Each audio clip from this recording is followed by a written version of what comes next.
Hey, Stuart here. In this video, I want to talk about something that maybe you are aware of, maybe you're not aware of, but the concept that you're always hungry. Now, you might just think, oh, I'm just someone that is just constantly hungry.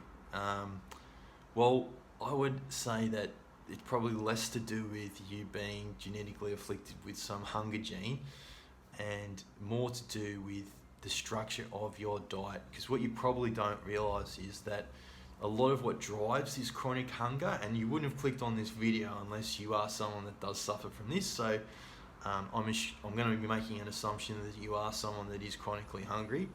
A lot of what drives this hunger is actually the meals that we've had prior.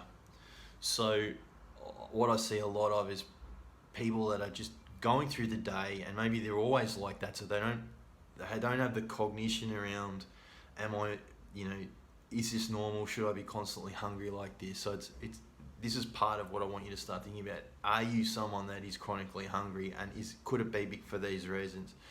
So a lot of what happens is people have chronic hunger because they're not managing their blood sugar. So they end up on what I sort of call this glucose roller coaster, and it sort of starts with the first meal. You might skip breakfast, but generally speaking, you're eating by 11, and the first meal will generally have carbs in it. So you'll have, if you're not having toast in the morning or cereal, you're generally having something that's got a flour base to it. It might be a muffin or God knows what you're having at 11 o'clock, but generally speaking, that first meal will be carbohydrates. Once you have that meal, your blood sugar is elevated. So you know about blood sugar goes up and it peaks. You feel really full and content, or you feel not hungry anymore, if you like. But unfortunately, what happens is what goes up must come down, and you end up in this sort of undulation. If you look at your blood work goes up and then it goes down, up and down throughout the day. And what happens is you start the day with that first meal on carbohydrates, and you will generally end up on this sort of roller coaster where every single meal is basically highly refined carbohydrates that's been converted to glucose. And it's like this, that's why I call it the glucose roller coaster. You have glucose, blood sugar goes up, blood sugar goes back down, insulin's secreted to bring your blood sugar back down, and blood sugar goes back up on the next meal when you have sushi or you have a sandwich at lunchtime. And it's actually, what you don't realize is it's that first meal being carbohydrates that causes that real hunger. So by the time you get to lunchtime, you're starving. You feel like something substantial, like a big bowl of pho or noodles, or a nice big sandwich or sushi. The reason you feel like sushi is because of the rice and that sort of carbohydrate. You're feeling like carbs, because what happens is your blood sugar is actually low at that point. And when I say you're not managing your blood sugar, you are not managing it if your blood work looks like this all day, and you're getting those constant glucose pulses, if you like, through those sort of meals. And that's what drives the hunger. So it's the dip, it's at the bottom of the roller coaster. It's that drop in blood sugar at the bottom where your body goes, hang on, blood sugar's low, we need some food, and make it carbohydrates, please. And that's what happens. So you end up going through the day where you are constantly in this state of really needing to eat. And you probably think that it's just your genetics, you've just been afflicted with this body that just loves food.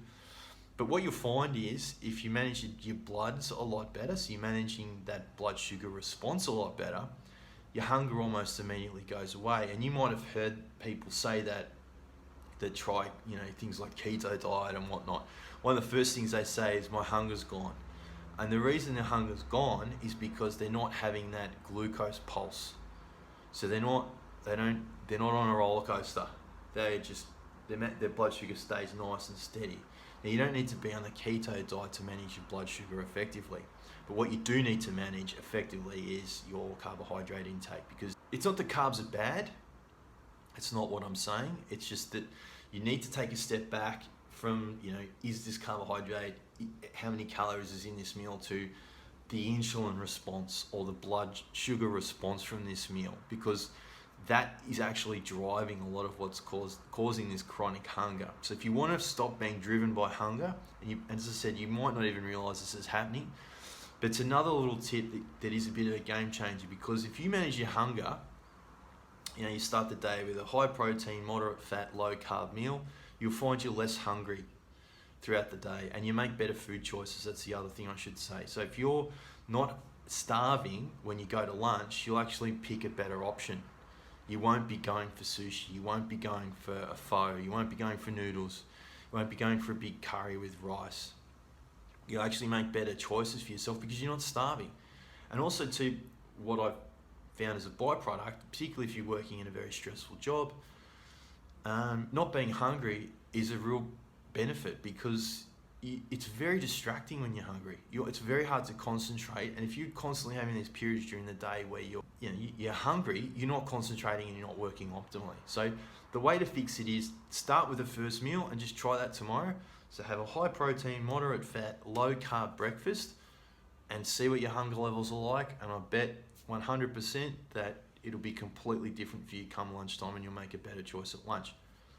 And you've just solved part of the problem there.